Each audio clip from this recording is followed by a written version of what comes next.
lovelies! Welcome or welcome back to my YouTube channel. For those of you who do not know me, my name is Jamie. Today we are going to be doing our regular monthly wrap-up, and we have 17 books to get through, so I am going to try and go as fast as possible with giving you my points of view very short. I want to try not to make it an hour-long video this time. But yes, I may have had 17 books this month, but a lot of them have been DNFs. Stats for the month, 17 books, that's about 6,779 pages. I didn't actually read that many, but that's what Storygraph thinks I read. I think I may have read half of that, if not a little less. We'll see. As far as emotions go, I mostly drew toward emotional, mystery, adventurous, and dark, which is very normal for me. The dark and the mysterious come from thrillers, and then everything else comes from regular fiction, so it is what it is. Pace, majority of it was fast. There were a lot of books that I just flew through. As far as page numbers go, the majority of them ranged around 300 to 400 pages, and this is very typical, especially for the books that I do. As far as genres go, the one that kind of took the cake was the fantasy romance. That's just because I had some lower Olympus books again this month. YA and dystopian took the cake on the other parts, and historical. I did read quite a few different genres this month. A couple of thrillers, even a memoir. I read a little bit of nonfiction this month, which that was really cool. I'll be happy to get to that. That was really good. As far as the page fluctuation, that did really good starts in the month, and then I crashed for like a good 2 weeks. And then I did my reading challenge. It got me a little bit out of it. I started picking up a little bit after that, so I just needed a really big break, and then I picked up 2 weeks later once again. It's the same routine. I spike really high in the beginning, and then I crash, and then I slowly start up again. Average ratings for this month did pretty good. I only rated 13 of them out of the 17. That should show you how many DNFs I had. So with the ones that I reviewed, that ranges around a 4.35. It's not too bad for the ones I actually did read. I learned if I DNF it really early on, I'm not going to rate it. However, there were some pretty low ratings in this month because I did unfortunately read more than half the book. So, yay me. So without further ado, that is it for the stats. Now we're going to hop into the actual reviews. We have many books, and this isn't even all of them, so let's get to it. So first two books that I read for this month was Lore Olympus 5 and 6. Both of those I rated 5 stars. Those I rated 5 stars versus the other ones in the series, because now we're really starting to get into the story. We're starting to have a plot line. We're starting to have some problems that come with the characters and how they act and what they're doing. It's really starting to pick up, and I left on a cliffhanger. They don't have number 7 or the rest of them, so for 7 through 9, I'm gonna have to read on Webtoon to find out what happens. And that's about where I left off last time too. Where I stopped this time is where I originally left off, so I've caught myself up again, and now I'm gonna start reading stuff I haven't read before. The next one I decided to read because then I was in the mood for some non-mindlessness, because Lore Olympus is kind of mild since it's a graphic novel. Not much to it. First book I read was our book club pick for this month, As Old as Time, by Braswell. This is a Twisted Tales from Disney about what would happen if Belle's mother was the one who cursed the beast. I had a very unique relationship with this book. This one, I gave a 4.5 for a few reasons. I really did enjoy it.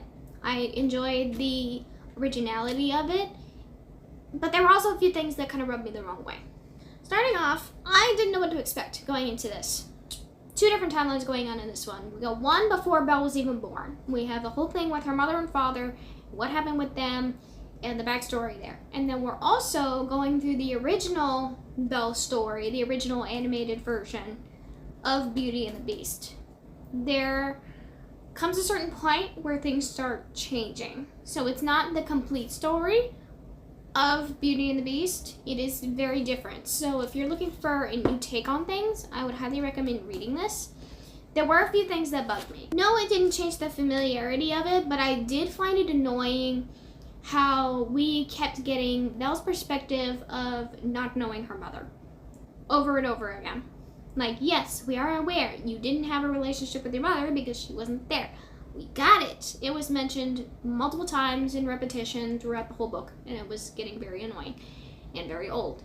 That was the only real big critique that I had, and it docked it quite a bit. The other thing I thought was very interesting was the fact that the last 100 pages actually took a very, very dark turn.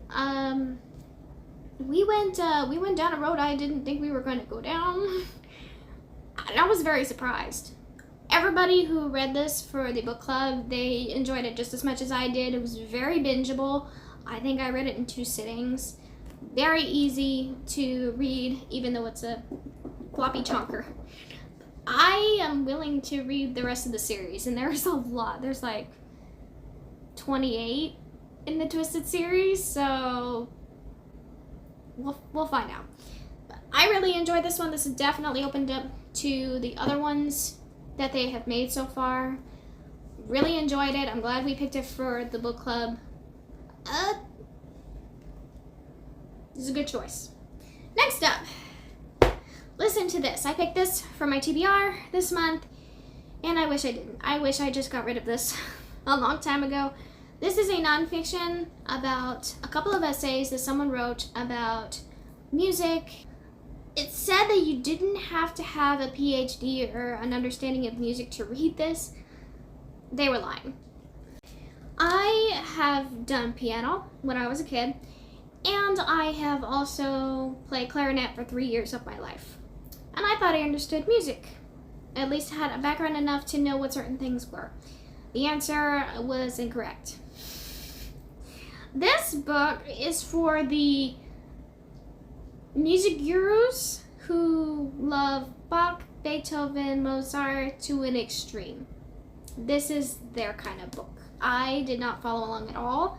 I wasn't liking where he was taking it about certain things. And not only that, but the writing was not something I normally gravitate towards. I wish I would have just glanced at the first couple of pages and got rid of it a long time ago. But I gave it a try. I did. Because I do like music. I like listening to it and being educated on different things. But not to this extent, if that makes sense. So this would be leaving me. And at least I gave it a try. But this was my first DNF. Next one is one I do not physically have. I did, however, get very intrigued when I wanted to start Da Vinci Code. I did not realize that Da Vinci Code was actually the second book in the series. In the Robert Langdon series, Angels and Demons by Dan Brown is the first one. So I decided I'll listen to that one first, and then I'll read Da Vinci Code. Best decision I ever made. Not only did I so enjoy the book, but I fully intend on finding the rest of the series to finish it because I loved it that much. And I gave it a 5 stars. It was so different than something that I normally read. It's religious based, but not religious based completely. There are some religious beliefs, some discrimination with religious beliefs. If you can put that aside, it is a very action-packed, and I mean action-packed, story about the Illuminati dealing with the Pope and dealing with Vatican City, because that's where most of the story takes place, is Vatican City. And Robert Langdon gets roped in because there is a death that takes place in a science lab, and he has to investigate why, because of the symbolism of how he died. This poor man. They go in to investigate, and that's where he ends up in Vatican City. There is a high stakes in this, and I did love that aspect of it because there was a time crunch. It was very thriller, very action-packed. I loved it. It was everything I want in a thriller that's not like spooky thriller. I loved it. I absolutely loved it. So that was the first one I read by Dan Brown, and we'll get to Da Vinci Code as well later because I did read that one as well. Not only that, but the amount of culture and the art and the history behind the art, I definitely learned something from him. I thought it was really, really cool, especially when they threw in like little class sessions that they had Robert Langdon is a professor, so him giving lessons on certain things actually helped me understand, because he was like talking to students and teaching them. And for me, I felt like I was also being taught. I did love that part as well. Next one was another DNF. Girl Stays in the Picture by Melissa de la Cruz. Compared with the first series that I read by her, which was The Au Pairs, I liked the writing in The Au Pairs. I got very far into it. This one I did not, because I not only did not like the writing and what she was doing, there was way too much describing her clothing and everything else, and I know that she's supposed to be a richer girl, but come on. Not only that, but I'm going to show you guys something. There was a lot of this in here, and for those of you who can't tell, because this book is definitely been through some stuff, these are magazine clippings. These go through the entire book. I enjoy having them. I do, when they are needed. I do not want them through the whole book. And they were literally interrupting my thoughts during the story through majority of what I read. And I got through about 50 pages. I was done. I wasn't going to have it. I tried it. She's just not an author for me, so that's it. I won't be getting anything else by her until someone recommends that I get something from her specifically and read that specific book instead of what she has written.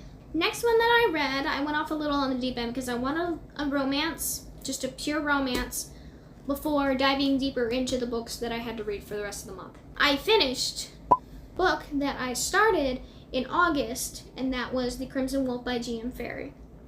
She is the one who mostly writes beast romance. I actually really like this one. This one, it says, is a Red Riding Hood retelling. A little bit. It's a little different than the original story. I would say the romance did go a little fast, in my opinion. How do I say this without giving anything away? I can't. So I just thought the romance was a little fast, which knocked like a 0.25. It wasn't drastically fast, but it was still pretty fast. I was just definitely new to the whole werewolf spicy scene type of thing. I'll admit that was definitely different. One thing that made it worth it was that there was a lot of mystery already. There was tension, and there was a little bit of a thriller going on. I wish it would have lasted a little bit longer. The mystery definitely lasted through the whole thing. I was very happy about that. But as far as the, oh my gosh, this is going to happen type of thing, it didn't last very long. I thought that was wrapped up very quickly, which is the only reason why I docked it another 0.25. That was the other reason. But I really enjoyed it. It was very full of action. I liked the spicy scenes in there. I will probably definitely read the rest of the series because I liked it. It was really good. And considering this is one of my first G.M. Ferry books, and I have some more to read by her now that I have more books from the convention, I'll be looking forward to those. Those were really good. The next one was another DNF. However, I got to read this one. This is The Ex-Wife of Virginia Bergin. Oh my gosh. This one was my disappointment of this month. So this one, I don't hardly ever rate books below a 3-star because very rarely will I ever get past finishing the book if I do not like it. This one, I got about 110 pages through, so she gets a 2.5. Let me tell you guys, I thought the characters in H2O were bad. This took them a whole nother level. And a lot of people in the reviews, I noticed, were commenting more on the background and the story itself. Like, it wasn't realistic, or they're like, it wouldn't happen this way. I think it would happen that way if it came down to it. If women were not affected by a virus and all of the men were, and they were all isolated until they could recover. Basically, an autoimmune disease for men. That's what the story was about, so they were separate. and they were kept separate from each other. And the only ones who knew about them were like the grandparents and maybe some of the regular adults. I hated the execution of this, and I don't like using that word, but I hated it because she made the characters so unlikable. It became such an aggravation to read what she was doing with these characters. Not only that, but I wasn't liking the way she was going with it. It just could have been written so differently. The idea was really, really good, and it's the only reason why I gave it a 2.5 and not lower, because I wanted to like it so bad. She just executed this one very, very poorly. I thought she would do really good with the world building like she did in H2O, but it didn't happen. That's why it was my disappointment for this month. Will I try other things by her? I don't know. I barely liked H2O. I don't know. We're gonna have to see what the rest of her books are like, and if I don't even like the premise, then I probably won't touch them. But this was one of the lowest rated on Goodreads on my shelf, and now I know why. It's just the writing, what she did with the plot, what she did with the characters, I just didn't enjoy at all. And I stopped before I got any angrier. So just almost a regret picking it up because I got so mad. So yeah, I still wanted to read a dystopian, so I decided to pick up a different one that I hoped would satisfy that urge for one. So I picked up Life as We Knew It. This is by Beth Pfeiffer. This was a lot better. So for this book, this is the dystopian about what would happen if a meteorite that was big enough knocked into the moon and shoved the moon a little bit out of its orbit towards Earth. Now, I didn't understand the originality of why people rated it so low until after I read the book, because I thought it was fine. Very similar to how they wrote H2O. You have a very self-centered character, but she's a teenager. She's about, 16 in this. That's easy to overlook. Those things I do expect when I read a YA dystopian, so I'm able to overlook that. It was bearable. I loved every other character in here, even the brothers. You got the mother, she's divorced, so she has also got her father and his new wife in here as well, and then her two brothers. Those are the main characters in this. Plus a friend of her mother's down the street. So this book, turns out, got rated very, very low because on this, it kind of gives away the reason why. When a meteor hits the moon and knocks it closer in orbit to Earth, nothing will ever be the same. Agreed. Worldwide tidal waves, realistic. Earthquakes, not so much. Volcanic eruptions, also not so much. And that's just the beginning. The tidal waves changing, the flooding, messing with the electricity, I can see that realistically, why that would be a problem. Everything else, very far-fetched, and that was the reason why people rated it so low, because it just wasn't realistic. Now, as far as the writing goes, I did enjoy it. Will I pick up the rest of the series? Probably. Now that I know it's not realistic, I can kind of just get past that. I thought it was until I brought it up to Nick, and he told me otherwise. So, I did enjoy it. It was very short. It's in diary form, going day by day, sometimes a week or a month in between. It varies, and it's over the course of a few months, about slowly progressing to a devastating point. I did really enjoy it because it was realistic in that point. I did really enjoy it. Would I recommend it? I would recommend it to a young adult because to an adult looking at this, it's not really realistic, but it's okay. Next was another DNF. I did attempt to read The Night and the Moth by Rachel Gillig. For those of you who watched my video about me reading One Dark Window, know I only got like 10 pages through it and I put it down. Same thing with this book. I just I don't like her writing style. I've tried getting into it. I got a little bit further this time. I got about 15 pages in before I just said, she's just not a good, I'm not going to say that. She's not a writer for me.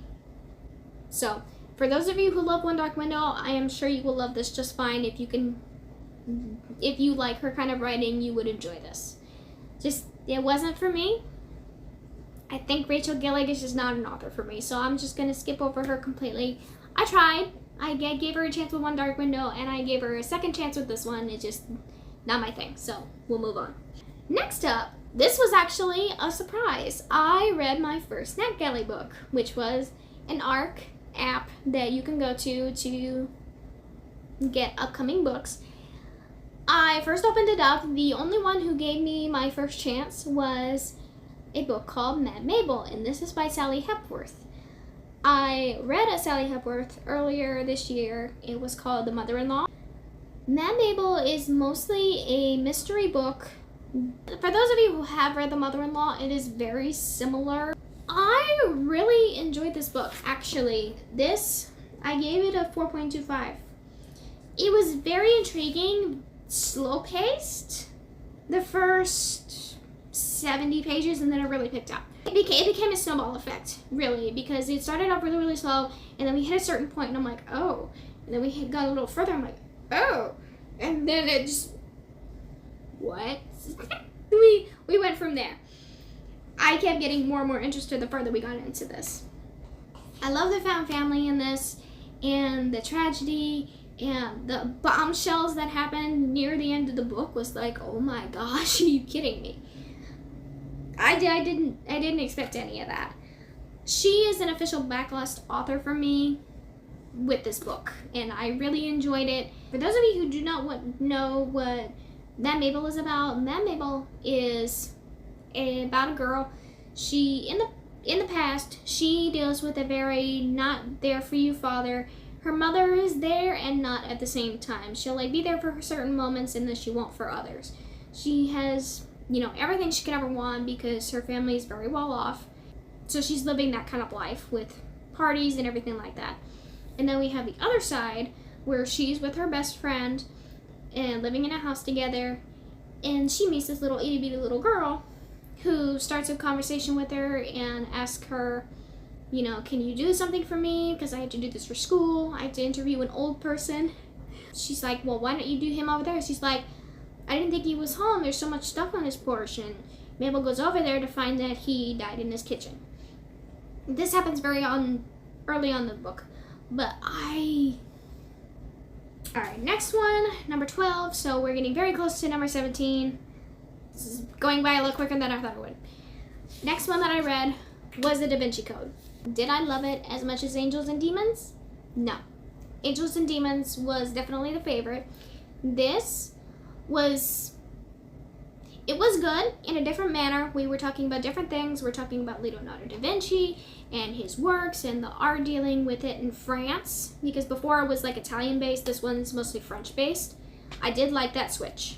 Because it was French-based, there was definitely a lot different architecture and the culture and everything else. The thing that made this different from Angels and Demons and why this wasn't a 5-star, it was very close. It was a 4.75. Was Angels and Demons had a lot more high stakes. This one didn't really have that. We had some stakes dealing with him personally compared to the first one. This one, same thing happens. People found this man who had died in the Louvre, by the way, very near Leonardo da Vinci's works, in a certain way that he had died.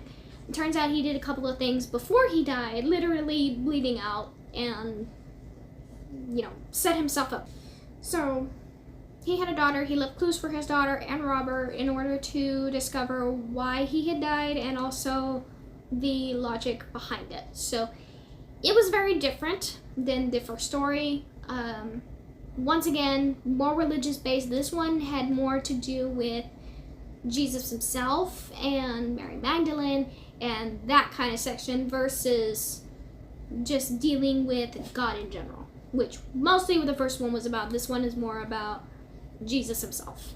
I thought it was very interesting, once again, doing religious discrimination. Not a lot of discrimination in this one. It's more of finding out the truth, or if you are very religious, I would say you can weigh your options if you want to read it or not. I really enjoyed it because I'm very, hands off to the whole thing. That's me. I am holding this upside down the whole time. Anyway, I really enjoyed it. I felt felt like it was a lot less high stakes than Angels and Demons. That one we had like a time high stakes. This one was more just like a whenever we solve it kind of thing. Not really a time limit, but still like it's better if we deal with this quickly. So that I did get less of, but it was just as action filled. Very interesting twists. I enjoyed the characters in this one too, and how we wrapped everything up, and how the audiobook wrapped up as well, because we did get a little excerpt of Dan Brown talking to people about this book. So I did enjoy that part. I will be getting the rest of the series if I can find them. I know the next one is Origin, I believe. It could be Inferno. I don't remember at the top of my head, but I do want to finish the series, so I will get that. And for those of you who do not know, because you don't read Dan Brown's books, he just came out with the next one in the series, Secrets of Secrets, which literally came out last month, I believe. So if you like the series, he made a new one. And very much be looking forward to the movie, by the way, because I love Tom Hanks, and I know he plays Robert Langdon in this. I definitely want to watch it now.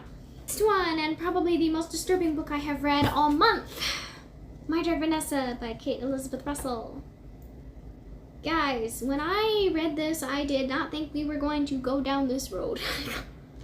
So this one, I brought it up before. This takes place in 2000, where she is 15. Yeah. So this deals with a 15-year-old going to boarding school, and she starts hanging out and getting to know her 40-year-old English teacher. Yeah, okay, this isn't like a dark romance type of setting where it's forbidden. This is like literally in the opposite direction. So we're dealing with everything that goes on in 2000, everything leading up to where it does, what she went through with him, and her feelings on the whole thing, her outlook, which really surprised me, to be honest. Throughout the whole book, she kept surprising me. And then we hop over to 2017, where he is actually getting accused by someone else for the same thing, but she doesn't believe what that girl is saying. She thinks, why would he do that? I know him, he wouldn't do that kind of thing. Seeing her perspective on things, having that innocent outlook, I did talk about this a little bit in my vlog I did with the number generator challenge. So if you guys haven't watched that video, go watch that. That one was interesting. Seeing that her perspective and her reasoning, and seeing how much she was manipulated in the most simple way possible, it was almost scary. It makes you really think about these kind of things. About the justice and the complications of these kind of situations where they think that, you know, they actually do care about me that way. I wouldn't want anything to happen to you because I actually do feel for you a little bit. Some of it had unnecessary filler that I felt like didn't need to be in here, like some of the life that she had in the boarding school, something she did while she was at home after the boarding school, things like that could have been left out to make this a lot shorter. I gave it a 3.5 because not only was it so disturbing that I will probably never read this again, but these kind of books are really hard to read, and I thought it was... It's a book. It's a book that really makes you think about these kind of situations. They're hard to read these kind of situations because it does get very specific. So if you can't handle those kind of scenarios, I wouldn't recommend reading this. It even disturbed me, and I can handle quite a bit. Okay.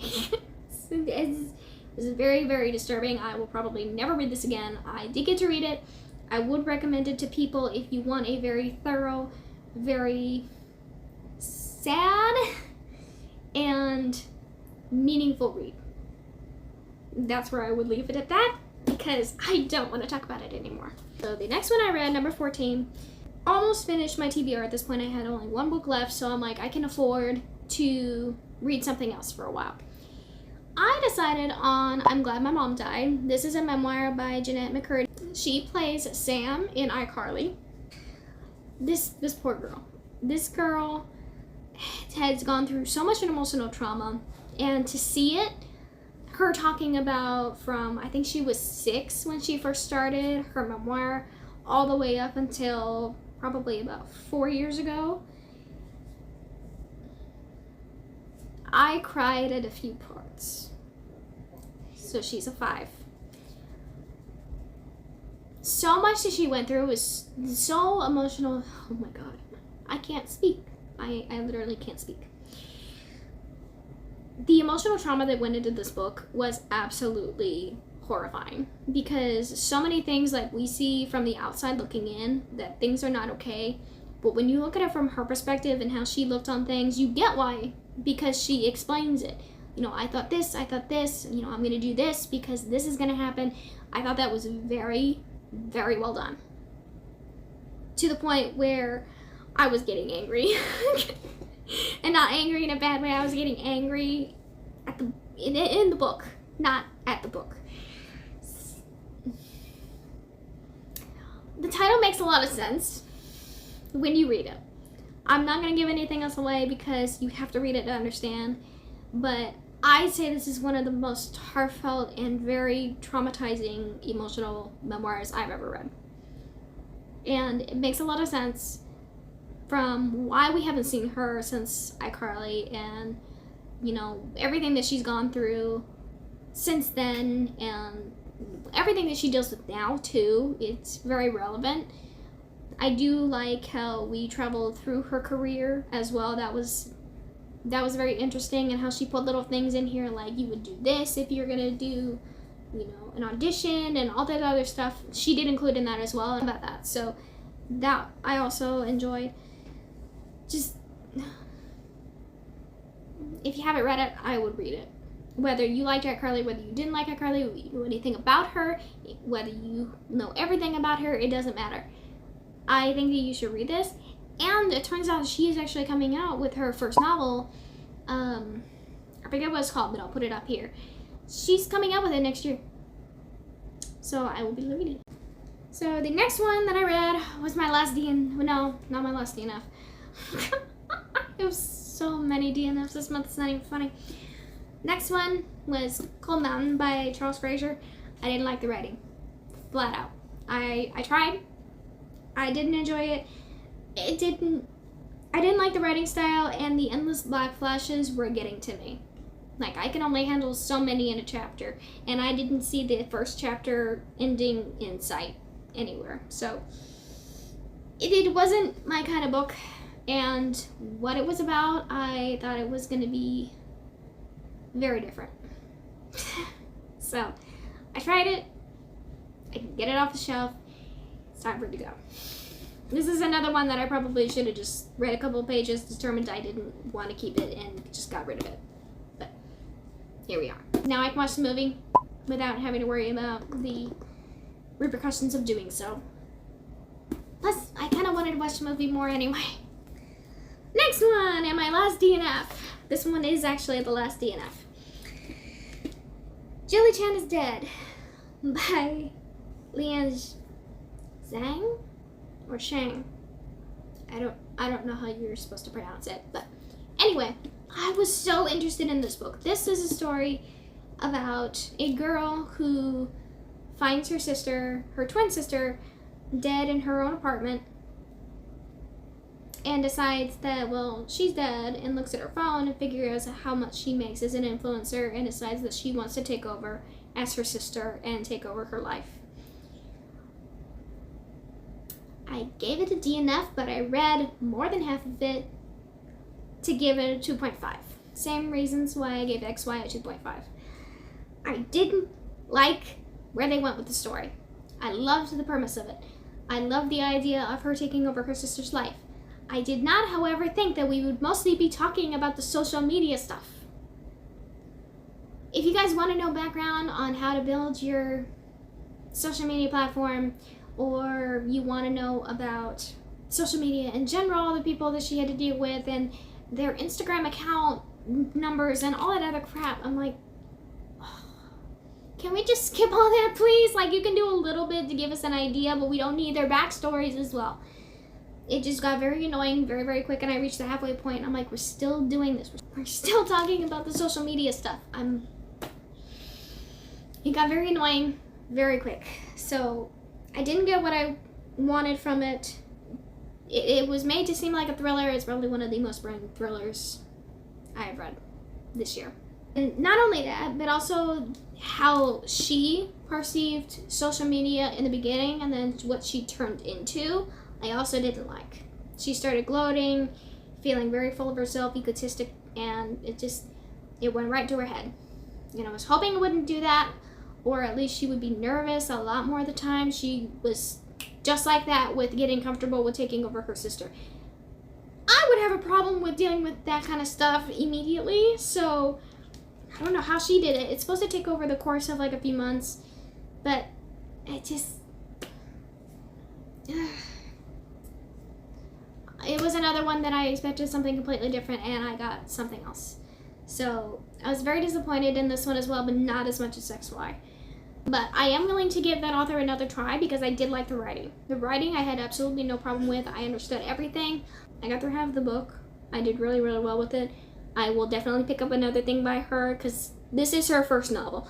So I will cut her a little bit of slack. I still didn't, I don't remember if I rated it on Goodreads or not. If I did,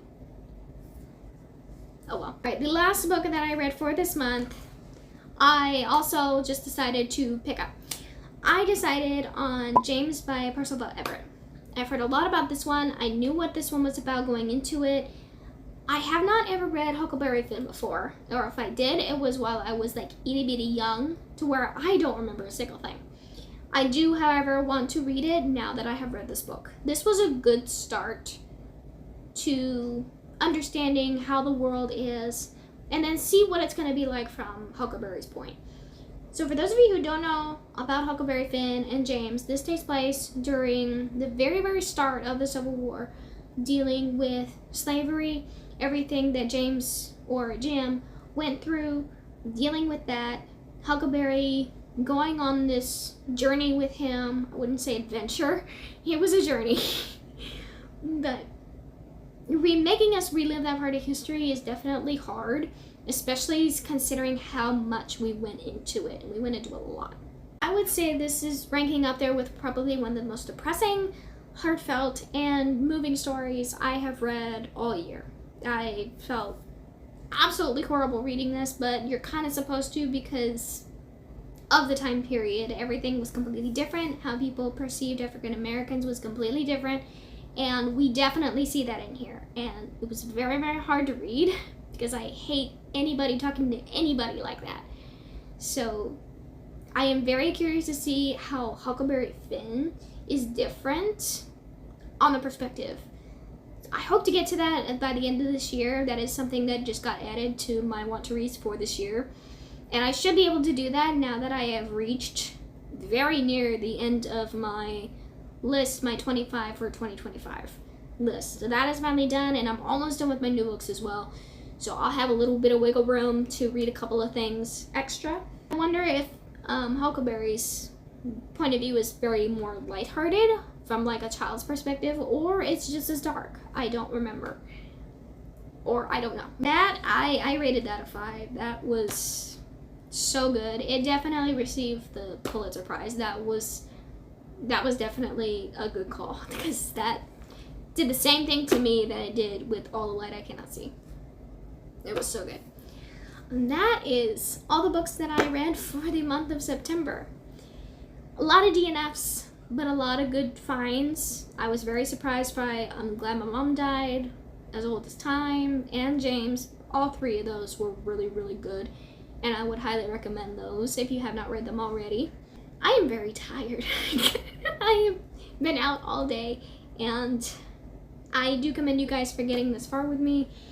I know that these are always long videos with me because I read so much during the month, but I try to make them as quick as possible with trying to give you guys the information about the books and why I didn't like them, why I did like them. If you guys made it this far, I commend you. That is all I have for you guys today. Thank you so much for joining me. I hope you guys have a wonderful rest of your weekend. Love you, read your drink your teas, and I'm gonna go get started reading some more. Bye!